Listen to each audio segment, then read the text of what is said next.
And welcome to North of the Broad, everyone. I'm your host, Robin Zimmerman, and as you know, we bring you our show from the Pat Conroy Literary Center each week. And it is located in the city of Beaufort, downtown. Jonathan Haupt is the executive director. He's usually our first guest on our show. Again, you're back with us, coming off of the festival, which was a huge success. That's right. It was great fun. We did a 4-day Pat Conroy Literary Festival all across Beaufort County, but it was also online, virtually available. And because of that, 12 hours of author interviews and panel discussions and poetry readings are still freely available on our Facebook page and YouTube channel for people to discover over and over again. Would you say this was one of your best ever? The content was extraordinary. The authors who came this year were just a fantastic group, and I'm so grateful for them, for all coming to Beaufort or for joining us on camera too, and just making a wonderful weekend. So let's move on to, you have two new interns. We do. From Beaufort High School. You want to share with us the two young ladies and really how they're involved in the center? Sure, absolutely. And they've been part of programs we've been doing for a couple of weeks now, including the festival. So Beaufort High School was Pat Conroy's alma mater, which is why we continue to work with them so well. But Holland Perryman, who's been a guest on this very show, helped me create the Conroy Center internship program 2 years ago. And because of that, we now have two new interns, classmates of Holland's, Alisha Arora, who's a senior at Beaufort High School, and Millie Bennett, who's a junior. They are both also part of an organization that Holland created in response to her Conroy Center experiences called DAYLO, Diversity Awareness Youth Literacy Organization. Right. And we were talking earlier that it's literacy, it's not literary, and that's an important distinction, right? It is. It's a service organization, so the students, all 50 of them, it's a huge group already, will discuss books that have themes of social justice and inclusivity, but they're also interested in teaching books like that to their younger peers in elementary school and middle school.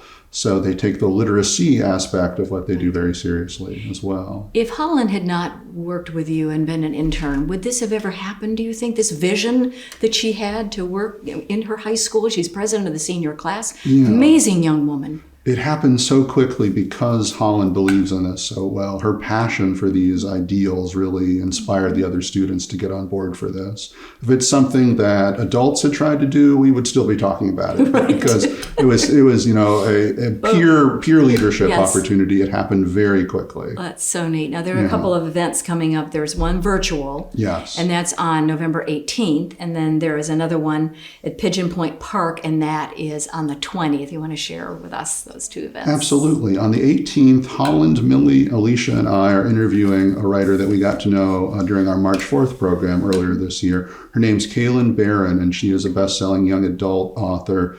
We interviewed her originally for her first book, Cinderella's Dead. Now she's coming back for her new book called This Poison Heart. And they're both novels of female empowerment about young women from diverse backgrounds really finding that what makes them unique also makes them powerful. Okay. So we're really excited to talk to her. That program is virtual, as you said, Thursday the 18th at 5. Also, that's part of the Bluffton Book Festival. Right, and do you need it to sign up for that? You can watch it live on our Facebook page without signing up at all, or you can sign up in advance to join us in the Zoom room through our website or the Bluffton Book Festival website. We have the books website. Right here, so conveniently located. Conveniently located between us. Yes. And then the other event is more of a family event for children. It is, and this is an event that Holland and the DAYLO students created on their own. So this is a teddy bear picnic at Pigeon Point Park, just a few blocks from where we are, beautiful neighborhood park here in downtown Beaufort on Saturday, November 20th, from 9:30 to 11:30. So kids from kindergarten to third grade and their families can show up and have books read to them, free snacks all day as well. And we're going to talk a little bit about the importance of literacy and storytelling. We're moving into the holidays. Jonathan, anything you want to share with the viewers about when you're going to be open? Will you have extended hours or what, as far as the center? Again, we've got about 45 seconds. Okay, sure. Yeah, we're here at 601 Bladen Street, and we're open ordinarily from Thursday through Sunday from noon to 4 p.m., doing free docent-led tours all through the center. Right. And that'll continue through the holidays. We are closed for Thanksgiving week and for Christmas week as well. But folks can also call us or email us if they're going to be in town some other day and want to do a private tour. We do quite a few of those as well. So we're always happy to show off the center. It's such a beautiful place to get to experience. And you've got to come and see it. It's amazing. This is their new location, their permanent home. Indeed. Your permanent home. Third location, but we are definitely settled into this one. Jonathan, thank you so much for being with us, and thank you for joining us. And we'll be right back with North of the Broad with many more guests.